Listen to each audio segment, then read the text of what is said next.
Hello friends, मैं रानी कुमारी आप सभी का स्वागत करती हूँ। हम लोग पढ़ रहे हैं लूसेंट में हम लोग पढ़ रहे हैं मौलिक अधिकार के बारे में। फ्रेंड्स, मैं मौलिक अधिकार की वीडियो पहले भी बना रखी हूँ। अगर आपने उस वीडियो को नहीं देखा है तो डिस्क्रिप्शन बॉक्स में उसका लिंक है, आप उस वीडियो को देख लीजिए। उसमें मैंने 70 क्वेश्चन को बताई थी। आज हम लोग क्वेश्चन नंबर 71 से स्टार्ट करने वाले हैं। तो फ्रेंड्स, अगर आपने अभी तक मेरे चैनल को लाइक, शेयर और सब्सक्राइब नहीं किया है तो प्लीज़ मेरे चैनल को लाइक, शेयर और सब्सक्राइब जरूर कर दीजिए। तो चलिए फ्रेंड्स, हम लोग देखते हैं आज का हम लोग का क्वेश्चन क्या है।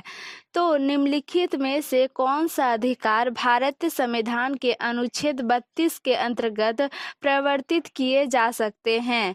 तो इसका आंसर होगा मौलिक अधिकार। फिर मौलिक अधिकारों को लागू करने के लिए निम्नोक्त में से किसी न्यायालय द्वारा जारी किया जा सकता है समादेश, रीट। व्यक्तिगत स्वतंत्रता के लिए निम्नलिखित में से कौन सी रीट याचिका दायर की जा सकती है? तो बंदी प्रत्यक्षीकरण। फिर कौन व्यक्तिगत स्वतंत्रता से संबंधित है? तो बंदी प्रत्यक्षीकरण। फिर विभिन्न प्रकार के समावेश रीट जारी करने का अधिकार सर्वोच्च न्यायालय के अतिरिक्त निम्नलिखित में से किस किन न्यायालयों को प्राप्त है? तो राज्य के उच्च न्यायालयों को। फिर बंदी प्रत्यक्षीकरण हैबरस कॉर्पस के अतिरिक्त निम्नलिखित में से किस याचिका को उच्च न्यायालय जारी कर सकता है? तो इसमें से उपयुक्त सभी होगा, आंसर होगा इसका ई। फिर बंदी प्रत्यक्षीकरण याचिका निरुद्ध व्यक्ति या हितबद्ध व्यक्ति दोनों द्वारा दाखिल की जा सकती है। फिर निम्नलिखित में से किस स्थिति में बंदी प्रत्यक्षीकरण याचिका जारी किया जा सकता है? तो दोषपूर्ण पुलिस नजरबंदी। फिर किस व्यक्ति का अवैध निरोध के मामले में न्यायालय द्वारा जारीकृत परमादेश निम्न में से कौन है? तो इसका आंसर होगा बंदी प्रत्यक्षीकरण। फिर निम्नलिखित में से किस याचिका रीट का शाब्दिक अर्थ होता है? हम आदेश देते हैं। तो इसका आंसर होगा परमादेश। फिर निम्नोक्त समावेश में से कौन सा समादेश किसी अवैध व्यक्ति से सरकारी पद को बचाने के लिए जारी किया जाता है? तो अधिकार परीक्षा। फिर व्यक्ति, निगम अथवा अधीनस्थ अधिकरण जिस कार्य को करने के लिए आबद्ध है उस कार्य को करने के लिए जारी करने वाले रीट को कहते हैं परमादेश। फिर वह रीट जो भारत के उच्चतम न्यायालय अथवा उच्च न्यायालय द्वारा किसी व्यक्ति या सार्वजनिक संस्था का आदेश देती है कि वह अपने कर्तव्य का पालन करे, यह कहलाती है परमादेश। फिर निम्नलिखित में से किस लेख रीट के द्वारा किसी समक्ष न्यायालय द्वारा किसी व्यक्ति, निगम या निचली अदालत को कोई ऐसा कार्य करने के लिए आदेश दिया जाता है जो उसकी कर्तव्य सीमा में आता है और उसको उन्हें पूरा करना चाहिए और जिसको उन्हें पूरा करना चाहिए? तो इसका आंसर होगा परमादेश। फिर एक ऐसी याचिका जो न्यायपालिका द्वारा जारी की जाती है तथा जिसमें कार्यपालिका को कहा जाता है कि वह यह कार्य करे जो उसे प्राप्त शक्तियों के अंतर्गत करना चाहिए था, रिट याचिका को कहा जाता है मैंडेमस। उसको कहा जाता है मैंडेमस।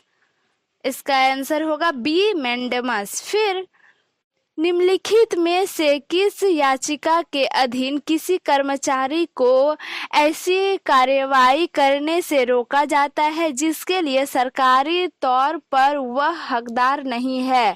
अधिकार परीक्षा। फिर न्यायालय द्वारा जारी किए गए परमादेश के माध्यम से न्यायालय। इसका आंसर होगा डी, किसी व्यक्ति या संस्था को उनके सार्वजनिक दायित्वों तथा कर्तव्यों का पालन करने के लिए जारी किया जाता है। फिर कौन मूल अधिकारों के अंतर्गत नहीं आता है? तो संपत्ति का अधिकार। फिर भारत के संविधान के तहत निम्नलिखित में से कौन सा एक मौलिक अधिकार नहीं है? तो शोषण के विरुद्ध अधिकार। भारत के संविधान के तहत निम्नलिखित में से कौन सा एक मौलिक अधिकार नहीं है? तो शोषण के विरुद्ध अधिकार। फिर संपत्ति के मौलिक अधिकार को कब समाप्त किया गया? तो 1978 में संविधान के 44वें संशोधन द्वारा। फिर संपत्ति का अधिकार एक कानूनी अधिकार है। फिर 44वें संविधान संशोधन विधेयक द्वारा किस मौलिक अधिकार को सामान्य वैधानिक अधिकार बना दिया गया? तो संपत्ति का अधिकार। फिर संपत्ति के मूल अधिकार को किस संवैधानिक संशोधन अधिनियम द्वारा समाप्त किया गया? तो 44वें। फिर निम्नलिखित में से कौन सा मौलिक अधिकार नहीं है? तो संपत्ति का अधिकार। फिर भारतीय संविधान के अनुसार संपत्ति का अधिकार क्या है? तो विविध अधिकार। फिर संपत्ति के अधिकार को मूल अधिकार की श्रेणी से हटाकर किस अनुच्छेद के अंतर्गत रखा गया है? तो अनुच्छेद 300 को।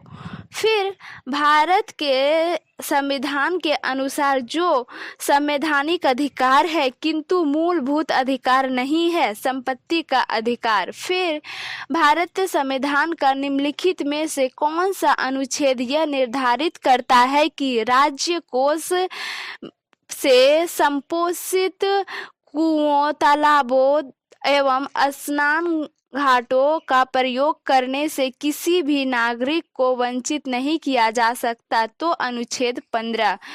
फिर इसमें है सुमेलित कीजिए तथा सूचियों के नीचे दिए गए कूट का प्रयोग करते हुए सही उत्तर का चयन कीजिए।